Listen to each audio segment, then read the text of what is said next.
নেফাক থেকে নিরাপত্তা লাভ করার সর্বশ্রেষ্ঠ মাধ্যম হচ্ছে আল্লাহ রাব্বুল আলামিনের উপরে বেশি বেশি করে জিকির। কেননা মুনাফিকরা আল্লাহ রাব্বুল আলামিনকে অল্পই তারা স্মরণ করে থাকে।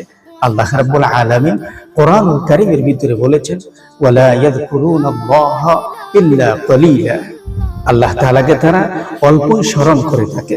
সূরাতুন নিসা 142 নম্বর আয়াত। জিকির দুনিয়াতে চেহারার মধ্যে উজ্জ্বলতা দান করে, আখিরাতে পরায় নয়। দুনিয়ায় জিকিরকারী সবচেয়ে উজ্জ্বল চেহারার অধিকারী। প্রিয় নবীজি সাল্লাল্লাহু আলাইহি ওয়াসাল্লাম বলেছেন, যেই ব্যক্তি লা ইলাহা ইল্লাল্লাহু ওয়াহদাহু লা শারীকা লাহু লাহুল মুলকু ওয়া লাহুল হামদু ওয়া হুয়া আলা কুল্লি শাইইন কাদির, এই কালিমাটা প্রতিনিয়ত 100 বার পাঠ করবে, কিয়ামতের ময়দানে পূর্ণিমার চাঁদের ন্যায় উজ্জ্বল চেহারা নিয়ে আল্লাহ রাব্বুল আলামিনের সামনে হাজির হবে। আল্লাহর হাবিব বলেছেন, আকসিরু যিকরাল্লাহি হাত্তা ইয়াকুলু মাজনুন। তোমরা বেশি বেশি করে আল্লাহর জিকির করো, যেন মানুষ তোমাদেরকে পাগল বলে।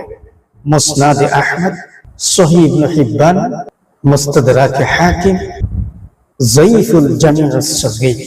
সুবহানাল্লাহ।